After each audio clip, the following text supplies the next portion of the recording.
첫 번째 주일입니다. 하나님께서 우리 대림절 첫 번째 주일을 주신 것은 우리 주님께서 육신의 몸을 입고 이 땅에 오심을 기념하는 또는 하나님 아버지 대망하는 절기오니 하나님 아버지 대림절 대강절 절기에 우리가 더욱더 경건하게 하시고 신앙생활할 수 있는 믿음의 성도들 축복의 성도들이 다 되도록 우리 아버지가 축복하여 주옵소서. 오늘도 말씀을 전하는 우리 이명수 목사님에게 성령의 은혜와 성령의 지혜가 풍성하게 기름부터 부어지게 하시고 그 입에서 떨어지는 말씀이 생명의 말씀 되게 하시고 은혜의 말씀 되도록 우리 아버지가 축복하여 주옵소서.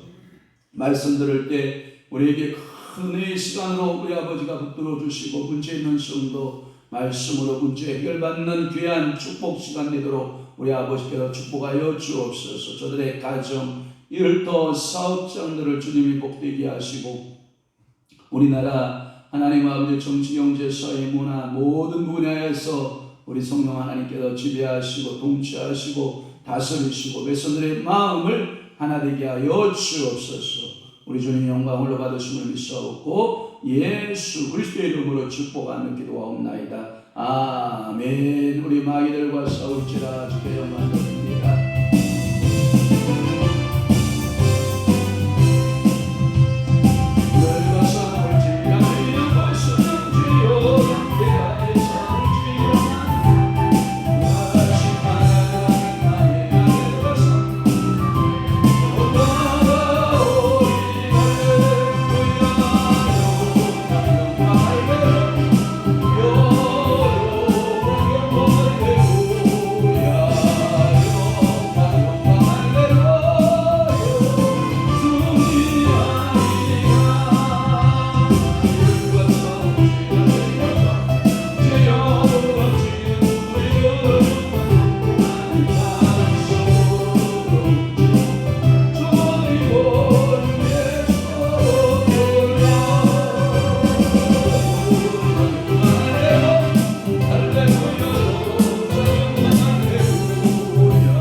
사도신경으로 신앙 고백하시겠습니다. 전능하사 천지를 만드신 하나님 아버지를 내가 믿사오며 그 위아들 우리 주 예수 그리스도를 믿사오니 이는 성령으로 잉태하사 동정녀 마리아에게 나시고 본디오 빌라도에게 고난을 받으사 십자가에 못 박혀 죽으시고 장사한 지 사흘 만에 죽은 자 가운데서 다시 살아나시며 하늘에 오르사 전능하신 하나님 우편에 앉아 계시다가 저리로서 산자와 죽은 자를 심판하러 오시리라. 성령을 믿사오며 거룩한 공예와 성도가 소교통하는 것과 죄를 사하여 주시는 것과 몸이 다시 사는 것과 영원히 사는 것을 믿사옵나이다. 아멘. 우리 목사님 나오셔서 성경 봉독하시고 말씀 증거하실 때 은혜의 시간 되시기를 주님으로 축원합니다. 축복합니다. 찬송 한 장 하나 올리겠습니다. 찬송 447장 이 세상 끝날까지.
말씀은 출애굽기 21장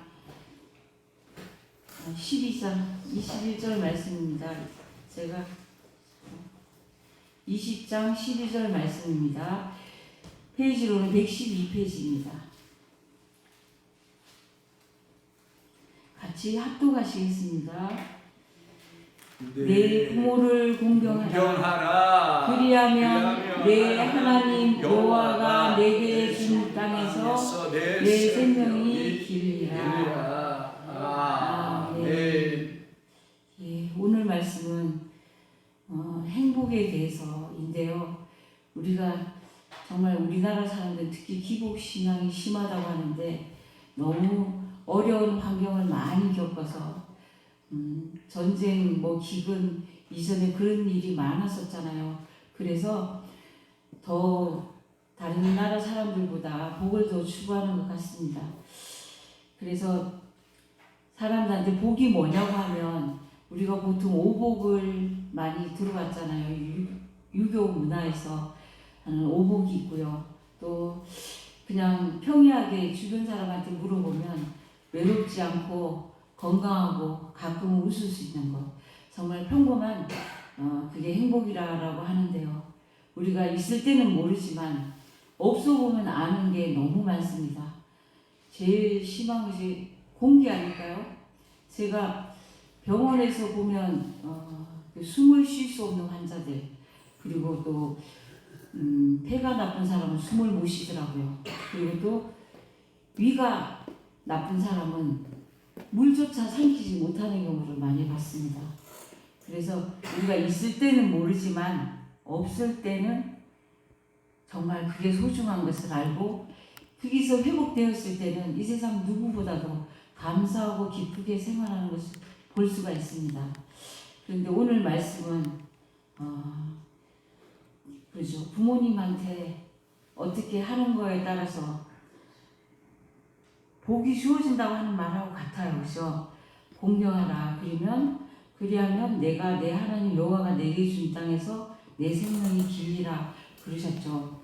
또 사도 바울은 이뿐만 아니고 이 땅에서 잘 된다고 했습니다. 부모님한테 정말 효도를 하면 부모님을 공경하면 정말 이 세상에서 하는 일도 잘 되고 당연히 건강하고 장수는 있고요. 이 세상에서 잘 된다고 하면 그보다 더한 복이 어디 있겠습니까? 그런데 제가 오늘 드릴 말씀은 자기 부모를 때린 자는 반드시 사형에 처해야 한다고 출애굽기 21장 15절에 말씀하셨습니다. 그리고 또 이게 하나님 말씀하신 거죠. 또 자기 부모를 저주하는 자는 반드시 사형에 처해야 한다. 출애굽기 21장 17절 말씀입니다.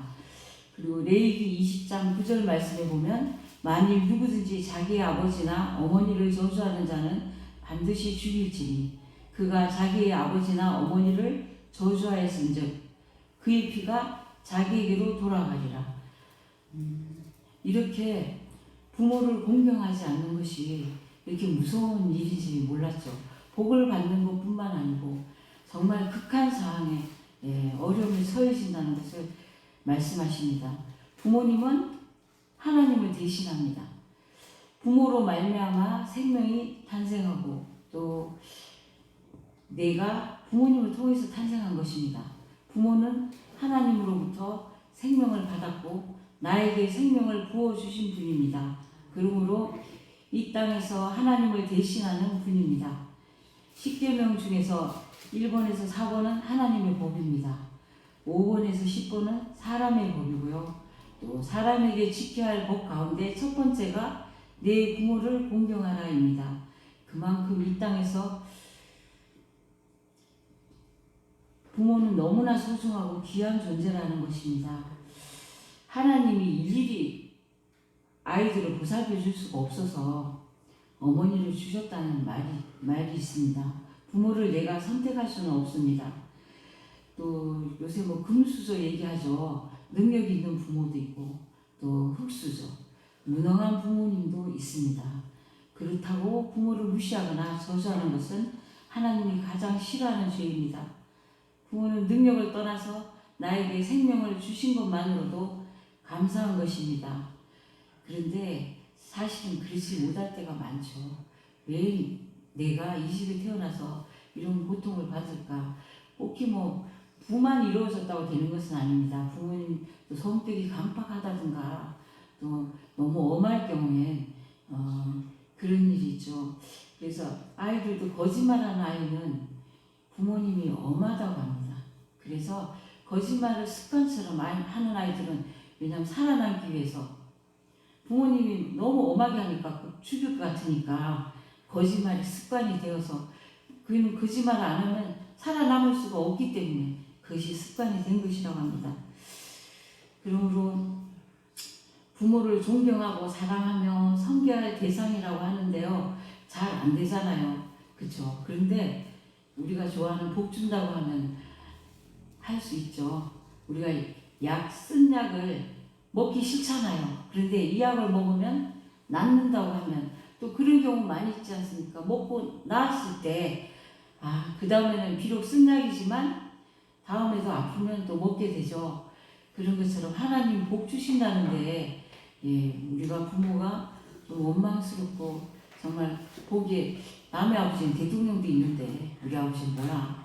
이렇게 생각할 수도 있잖아요. 그런데 그렇지만 하나님은 그분조차도 하나님이 주셨다고, 나한테 하나님이 주셨다고 그랬으니까 소중히 생각하고 감사해 보면 하나님께로 열리는 길이 보일 것입니다.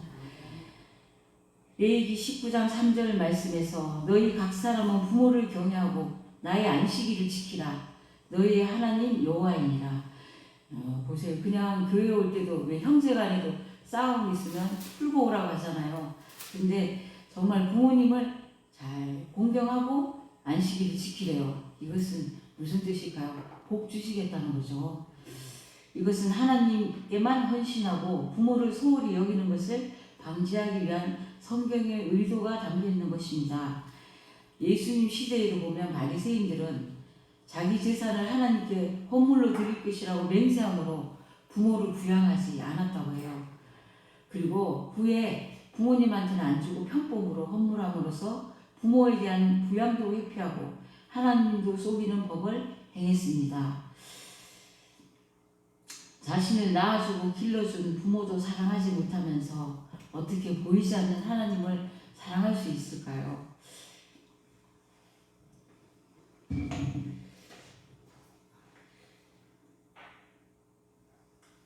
하나님을 경외하라, 하나님을 영화롭게 하라 할 때 경외하라, 영화롭게 하는 말이나 내 부모를 공경하라 할 때 공경하는 말이 같은 말입니다.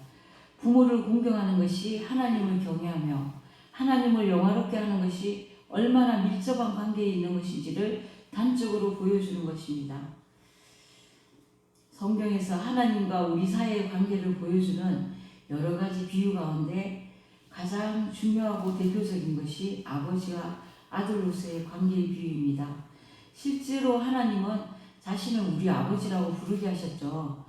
이 사실은 우리가 부모님께 드리는 공경이 하나님께 드릴 경외와 순종에 가까운 것이야 함을 말해주는 것입니다. 도처에서 우리가 이 세상에 존재하며 살도록 낳아주신 부모님께 그에 마땅한 공경을 드려야 한다고 강조하며 가르치고 있습니다. 잠언 23장 22절 말씀에서는 너는 너를 낳은 아비에게 청종하고 내 늙은 어미를 경히 여기지 말지니라 라고 말씀하셨고요. 신명기 27장 16절 말씀에는 그의 부모를 경홀히 여기는 자는 저주를 받을 것이라 할 것이요 모든 백성은 아멘 할지어다 합니다. 이것은 부모를 공경하는 것이 하나님의 백성의 신앙 안에서 얼마나 중요한 것인지를 말해줍니다. 그러면 부모 공경 실천은 어떻게 하면 좋을까요? 우리는 세상에 태어나게 해주신 데 대해서 그리고 길러주신 사랑에 대해서 일생 감사하는 마음을 품는 것입니다. 부모는 정말 자녀들을 위해서는 자기 자신을 다 내주는 존재이기 때문입니다. 그냥은 도저히 할 수 없는 일에 있어서도 제 자식을 위해서라면 부모들은 초인적인 능력을 발휘할 수 있습니다. 이전에 터널 밑에 들어가는 아이를 어머니가 밀어서 살린 이야기 들어보셨는지 모르겠습니다. 아이가 공을 쫓아서 트럭 밑으로 들어갔는데 어머니가 그렇게 해서 살린 아이도 있고 물에 빠진 아이를 살리고 미국 얼마 전 미국이었지만 그 배우가 아이를 살리고 자기는 물에 빠져서 그냥 사망했더라고요. 근데 우리가 그냥 할 수 없는 일인데도 우리 자녀는 사실 존재하기만 해도 너무 예쁘잖아요. 그리고 삶의 소망도 주고요. 그래서 앞선 세대로서의 부모님들의 생활 경험과 그 지혜를 존중해서 순종하는 것입니다. 제가 어린이집 아이 중에도 한 3살, 4살만 되면 어떠냐 막 고집을 피웁니다. 그리 가면 당연히 넘어지는데도 끝까지 갑니다. 그리고 또 하고 싶은 것도 끝까지 합니다. 그런데 꼭 사춘기 아이 같아요. 가만히 두고 보면 그 아이가 몇 번을 실패를 하고 나서 다시 제자리로 돌아오고 그 다음에 이제 또 순종을 합니다. 우리가 부모님한테도 마찬가지입니다. 부모님은 많은 경험으로 아이들이 고생하지 않게 미리 얘기를 해주는데 자녀들은 잔소리 같기도 하고 또 그것으로 인해서 마음의 상처를 입을 때가 많습니다. 자기 마음 몰라준다고. 그죠? 아기가 물에 가다가 빠질 건데도 그래 잘했다 하면 아기는 좋아하겠죠. 그렇지만 그 아이 물에 빠지잖아요. 그런 것처럼 우리 자녀들도 부모님이 하지 말라는 것은 부모님이 정말 이 경험을 통해서 그러지 않아야 이 아이가 좋은 길로 더 잘된 길로 가기 때문에 그러는데 그것을 잘 모르고 아이들은 그러죠. 그래서 순종이 정말 부모님의 그 의식을 존중하면서 순종하는 것이 부모를 공경하는 것입니다. 사도 바울은 자녀들아 주 안에서 너희 부모에게 순종하라. 이것이 옳으니라. 내 아버지와 어머니를 공경하라고 에베소서 6장 1절 2절 말씀에서 이렇게 했습니다. 바울은 부모에게 순종하라는 말과 아버지와 어머니를 공경하는 말을 나란히 놓음으로써 부모 공경의 중요한 내용이 다름 아니라 순종하는 것이라는 사실을 우리에게 보여주고 있습니다. 또 골로새서 3장 20절 말씀에서는 자녀들아 모든 일에 부모에게 순종하라. 이는 주 안에서 기쁘게 하는 것이니라 했습니다. 제가 이전에 부모한테 순종하라 했더니 교회 가지 말라는 부모님 많이 계셨잖아요. 그래서 제가 이제 그 다음에 얘기하는 것은 주 안에서 부모에게 순종하라. 이렇게 제가 말을 그렇더라고요. 교회 못 가게 하는데 어떻게 해요? 순종하려면 안 해야 되는데 그렇게 얘기하더라고요. 그렇죠. 그리고 또 자녀들은 또 나이가 이제 좀 지위도 있고 좀 돈도 많은 자녀들은 어떻게 하냐면 부모님을 좋은 옷을 입히고 딱 모셔줍니다. 아무것도 못하게 합니다. 정말 걸어 다니지도 못하게 하고 그릇 하나도 가지 못하게 합니다. 그리고 그 옛날 시대 진수성찬 아시죠? 임금님이 먹었다는 진수성찬을 대령합니다. 이랬을 때 부모님이 기뻐하실까요? 사실은 이렇게 하면 부모님 단명하십니다. 옛날에 임금들이 빨리 죽은 이유가 이렇다고 합니다. 부모님은 자유스럽게 걸어다니고 편한 옷 입고 아시죠? 그리고 또 옛날에 먹던 게 그립습니다.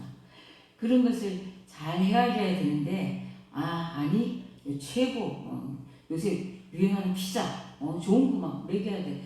막 그러면서 자기 고집대로 그렇게 하는 효도를 많이 볼 수가 있습니다. 그것은 순종이 절대로 아닙니다. 그리고 부모님이 원하는 효도는 자신이 먹어보던 것, 가고 싶은 곳, 또 입고 싶은 것, 그리고 말씀하시는 것을 들어주는 것, 그죠? 아이들도 마찬가지입니다. 부모님들이 또 제 자식도 보면 그렇습니다. 메이크업이라고 막 비싼 것만 사주지 아이가 편한 옷. 사실 아이는 그건 입지 않고 너덜너덜한 면티를 제일 좋아합니다. 그래서 저는 아이를 사랑하는 것이 아니야. 아이를 이해하지 못하면 아이를 절대로 사랑하는 것이 아니야. 내가 그렇게 얘기하고 또 아이 자체가 이제 말을 하니까 제 말에 동의를 해주니까 엄마도 이제 조금씩 바뀌어갑니다. 그런데 어른들도 마찬가지입니다. 자기 생각에는 제일 좋은 음식에 호텔에 비행기만 태워주면 좋은 줄 알지만 그렇지 않고요. 우리 부모님이 원하시는 것 정말 소박하지만 물 한 그릇 떠드리는 것, 목마를 때 물 한 그릇 떠드리는 것 그것이 더 소중하고요. 그래서 항상 말씀하시는 것에 중심을 이해하고 또 실천하는 것도 있습니다. 우리 TV에서 봤어요. 누구네 집 새보일러 들어왔더라. 나는 괜찮다라고 하시는 거예요. 이것은 비록 솔직하게 그대로 들으면 청개구리가 엄마 말 듣고서 장례를 강에다 하는 것처럼 그런 식으로 잘못 들으면 안 돼요. 그 마음의 중심을 헤아릴 수 있어야겠습니다. 그럴 때는 하나님께 잘 모를 때는 지혜를 구해야겠죠. 그리고 내가 원하는 것은 부모님도 원합니다. 아시죠? 내가 즐거우면 부모님도 즐겁죠. 내가 먹고 싶은 거 부모님도 먹고 싶죠. 그런데 대부분 다 뭐 생각이 주는 척 하면서 다 뺍니다. 어떻게 따면 소외시켜서 그냥 외롭게 혼자 고고하게 늙어가시라고 막 이렇게 대주긴 하지만, 우리가 대화라든지 모든 것에는 단절하는 그런 공경을 봅니다. 그래서 그럴 땐 사실은 마음이 너무 아프고요. 저는 제가 교회에 이제 전도사로 있으면서 노인복지관에 있었다고 했죠. 노인들이 얘기합니다. 애들하고는 대화가 안 통해. 우리 사춘기들이 엄마하고는 대화가 안 통한다고 하죠. 지 마음 몰라주니까 노인들도 그래서 애들하고는 말이 안 통해. 그래서 나는 그냥 애기 안 가지고 노인복지관에 왔어. 나는 그냥 내 친구들하고 얘기하는 게 더 좋아. 이렇게 하는데 우리가 이것 자체도 사실은 뭐 누가 잘못하려고 그러는 게 아니라 우리가 서로의 마음을 몰라주기 때문입니다. 그래서 어떻게 하면 부모의 마음을 기쁘게 즐겁게 해드릴 수 있을까? 또 부모님들이 자식들에게 가장 바라는 것이 무엇인가? 이걸 생각해 보면 되겠죠. 그래서 부모님 자신들에게 잘해주는 것보다 자녀들이 잘 되고 잘 살기를 바랍니다. 그렇죠. 우리는 저 같은 경우도 뭘 자꾸 사준다고 하면 괜찮다 그리고 네가 해라 라고 하죠. 그리고 또 아이가 또 잘 되기 위해서는 좀 희생도 해주잖아요. 시간도 내주고 없는 시간도 내주고 또 뒷바라지도 해주죠. 그것은 자식들이 잘 되기를 원하기 때문입니다. 그리고 첫째는 뭐니 해도 요즘 세상에 특히 자식들이 건강한 것이라고 생각합니다. 그러니까 부모님으로부터 물려받은 몸을 건강하게 잘 관리하는 것, 그리고 또 그것이 부모에게 효도하는 것이고 부모를 진정으로 공경하는 것이라고 생각됩니다. 정말 일찍 가는 이태원에 지금 이번에 아이들 일찍 갔잖아요. 그건 정말 부모님 마음에 평생 정말 자나깨나 길 가다가 비슷한 아이들만 봐도 얼마나 마음이 무너지겠습니까? 그래서 정말 자녀들이 병약한 것인 만큼 부모 마음을 아프게 하는 일이 없을 것입니다. 또 그리고 또 자녀들이 형제간에 많이 또 화목하게 지내는 것이라고 생각됩니다. 시편 128편 1절에 여호와를 경외하며 그의 길을 걷는 자마다 복이 있도다 하고는 3, 4절에는 내 식탁에 둘러앉은 자식들은 어린 감람나무 같으리로다. 여호와를 경외하는 자는 이같이 복을 얻으리로다 라고 합니다. 그런데 많은 자녀가 막 다투면 어떻게 될까요? 그런 자녀를 보면 옛말에 무자식이 상팔자라는 말이 생각나죠. 부모로서는 무엇을 해주지 않아도 자녀가 존재하는 것으로만 해도 기쁜데 없는 게 낫다는 생각을 하는 존재라니요. 여기는 우리는 이스라엘 백성들이 생각하는 행복의 한 중요한 요건이 자녀들이었음을 알 수 있습니다. 어린 감람나무란 젊고 싱싱한 감람나무처럼 건강한 몸뿐만 아니라 마음도 건강해야죠. 그래야지 화목하죠. 그렇죠? 자녀들을 가리켜서 한 말입니다. 그래서 우리가 항상 자녀들을 키울 때 자녀들도 뭐 내 새끼라고 해서 누가 이렇게 막 옛날에는 그랬어요. 애 때리면 못 때리게 하면 내 자식 내가 뭐 죽이든 말든 네가 무슨 상관이야. 그런 말 많이 들어보셨죠. 그런데 우리 믿음의 식구들은 압니다. 부모님도 주님이 보내주셨고 또 자녀들도 주님이 우리한테 맡겨주신 것입니다. 우리 게 아닙니다. 그죠? 그래서 정말 주님의 말씀으로 훈육하고 잘 양육하는 것이 중요합니다. 그리고 또 어떤 아이가 좋으냐면 의롭고 선하고 지혜로운 행실로 사회에서 존경받는 그런 사람이 되는 것이 효도입니다. 그래서 부모 앞에서는 예의 바르고 고분고분하면서도 밖에 나가서는 엉망진창으로 살며 사람들로부터 욕을 먹는 사람은 그런 사람 있잖아요. 없지 않고 실제로 있습니다. 그리고 또 여자분들이 말씀 많이 하는데 집에서는 호령호령하고 밖에 나가서 다른 사람들한테는 다 퍼주고 정말 잘한다는 사람, 그런 사람도 그런 가장에 대해서도 얘기하는데요. 이제 그런 자녀들도 어릴 때부터 그런 습관도 잘못된 습관은 고쳐줘야 할 것 같습니다. 그리고 그런 사람은 결국 부모에게 욕을 돌리고 부모의 이름을 더럽게 만듭니다. 잠언 23장 24절 말씀에는 의인의 아비는 크게 즐거워할 것이요 지혜로운 자식을 낳은 자는 그로 말미암아 즐거울 것이니라. 무슨 말일까요? 자녀가 의로운 사람이고 지혜로운 사람일 때 그 부모들은 어디서나 어깨를 펴고 당당하게 다닙니다. 우리의 이런 애예요. 그래도 지위도 얘기하겠죠. 근데 우리 애가 정말 반듯하니 정말 괜찮아요. 누가 봐도 정말 그런 사람도 있습니다. 그런 아이를 말하겠죠. 부모를 즐겁게 하고 기쁘게 하는 것이 부모를 공경하는 것이라면 모든 자녀들은 모름지기 의로운 삶, 선한 삶, 지혜로운 삶을 살도록 힘써야 한다는 것입니다. 그것이 부모를 진정 공경하는 길이라는 것입니다. 또 가장 중요한 것은 우리 기독교인들이 생각하는 가장 중요한 것은 그리고 우리가 가장 중요한 것은 하나님 뜻이죠. 신앙생활을 잘하는 것이 부모 공경이라고 생각합니다.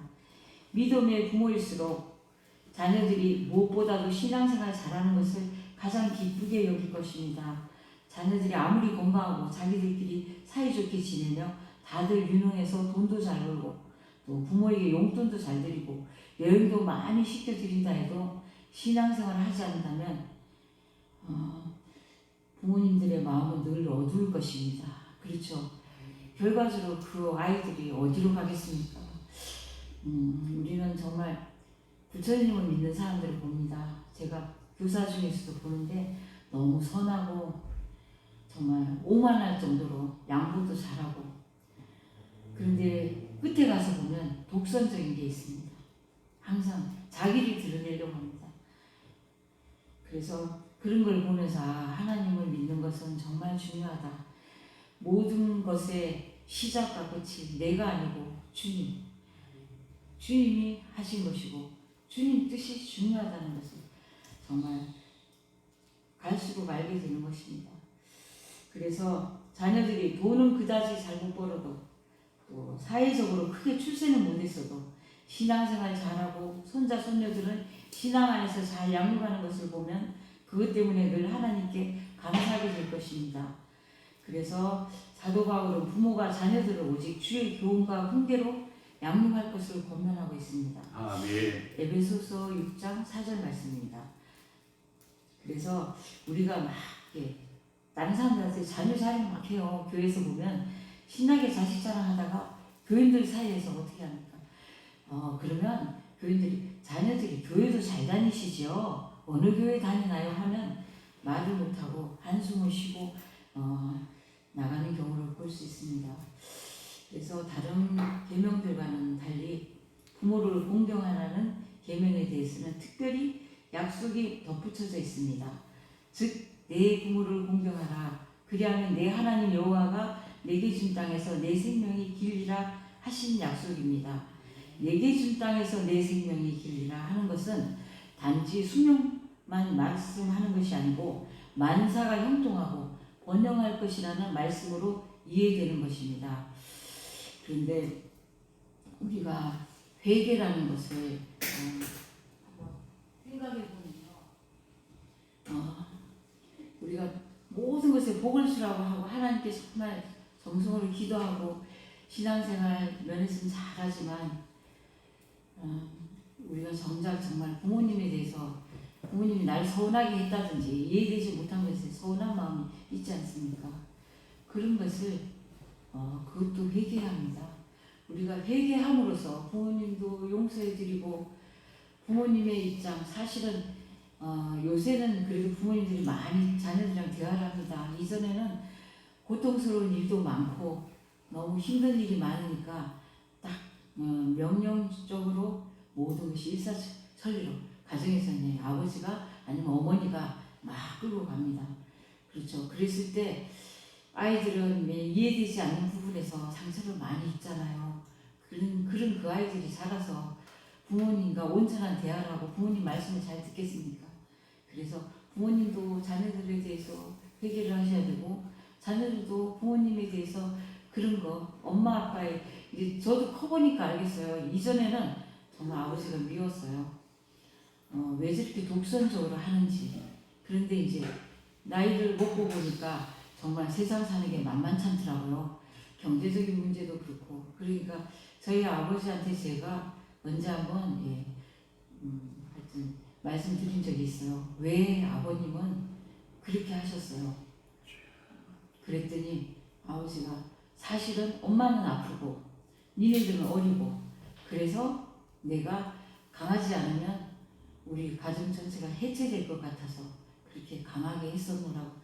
정말 우리 정말 피눈물 났었거든요. 그것을 설명을 하자면 그래서 이 독재자가 하나 있으면 되게 뭉칩니다. 식구들은 똘똘 뭉쳐서 정말 서로를 위해주고 그랬는데 아버님은 또 혼자서 끌어나가시면서 또 외로움도 느끼셨던 것 같더라고요. 그래서 우리가 저도 이제 나이를 먹어가면서 보니까 그렇지 이 세상이 이렇게 녹록지 않구나. 주변에 정말 사기꾼도 많고 어려운 일이 많은데 아빠 역할, 엄마 역할 다 하려면 힘들었겠다. 또 저 같은 경우에는 지금 또 아빠 역할, 엄마 역할 저는 또 다 하거든요. 그래서 이런 걸 제가 겪어보면서 저희 아버님에 대해서 내가 잘못했다 그런 생각이 들더라고요. 그래서 우리가 잘 모르는 것은 할 수가 없지만 할 수 있는 것에 대해서는 그것을 생각해내고 회개를 하시는 게 그러면 하나님 뭐라고 하셔요? 이 땅에서 잘 되고 장수한다고 하셨잖아요. 그래서 신앙생활을 저는 복잡하게 생각하지 않고 살아왔어요. 그런데 인생은 생각보다 복잡하잖아요. 그런데 하나님에 대해서는 하나님이 누구라고요? 우리 아버지야. 절대로 나를 배반하지 않아요. 우리 친아버지예요. 나를 죽기까지 나를 사랑해 주신 분이에요. 그렇기 때문에 하나님을 믿으신다면 하나님이 하라고 하는 대로 하시고 그냥 복도 많이 누렸으면 좋겠어요. 그래서 이제는 하나님은 우리가 연약할수록 더 귀하게 여기십니다.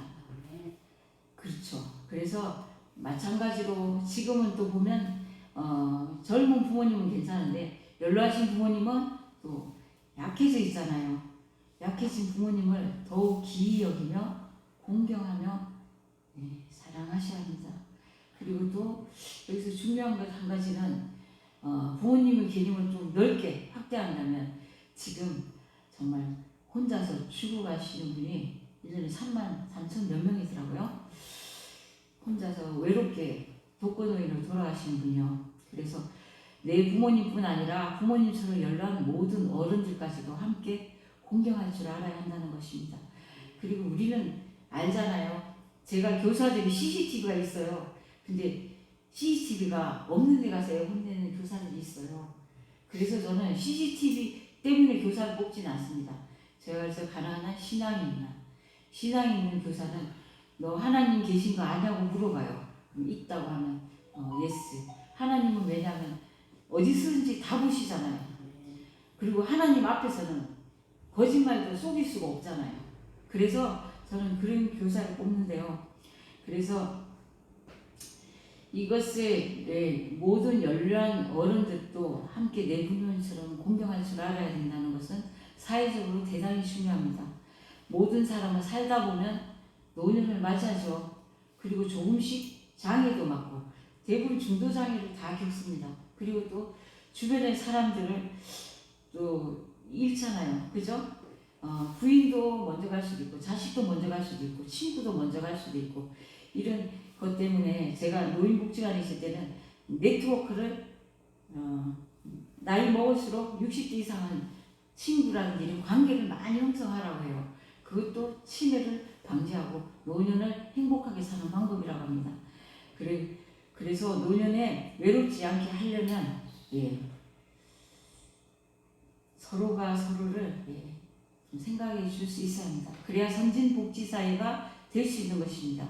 이것은 남의 이야기가 아니고 나 자신의 바로 내일의 이야기입니다. 그래서 내 부모를 공경하라는 계명은 우리 각자의 신앙에 있어서 하나님과 나 사이의 관계를 바로 세우는 계명입니다. 신앙생활과 사회생활의 기본단위인 가정에서 질서가 잡히고 식구들 각자가 제자리를 바로 지키게 하는 계명입니다. 교회라고 하는 신앙 공동체 안에서 성도들 간의 올바른 관계가 이루어지게 하는 계명입니다. 사회 속에서 모든 인간관계가 바로 서게 하는 계명입니다. 부모 공경의 계명은 사람이 나이 들어서 가정과 교회와 사회에서 평안하게 존경과 돌봄을 받으며 보람과 감사 가운데 살 수 있게 하는 소중한 장치입니다. 그래서 하나님께서는 우리가 사람을 향해 지켜야 할 계명들을 주시면서 제일 먼저 내 부모를 공경하라는 계명을 주신 것입니다.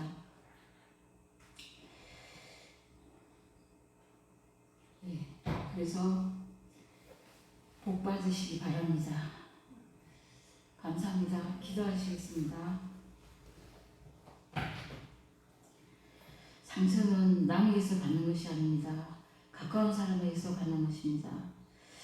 우리의 부모님과 있었던 많은 상처를 추억합니다. 잘한다고 하는 것이 나도 모르게 상처를 주고 상처를 받고 합니다. 서로를 용서하게 하시고 또 그럼에도 복구하고 또 말씀대로 공경할 수 있는 저희들에게 주님의 의지를 주시옵소서. 주님의 지혜를 주시옵소서. 주님 뜻에 순종하며 부모님 뜻에 순종하며 살아갈 수 있는 저희들이 될 수 있게 도와주시옵소서.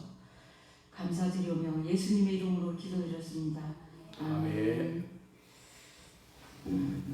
예, 축도로 예배 마치겠습니다. 이제는 우리 인생을 위해 오신 예수님의 크신 사랑과 하나님의 한없으신 사랑과 또 성령님의 교통하심이 주님을 향해 달려가는 저희 성도님들과 또 선교사님들의 머리 위에 이제로부터 영원까지 함께 하시기를 기원합니다. 아멘.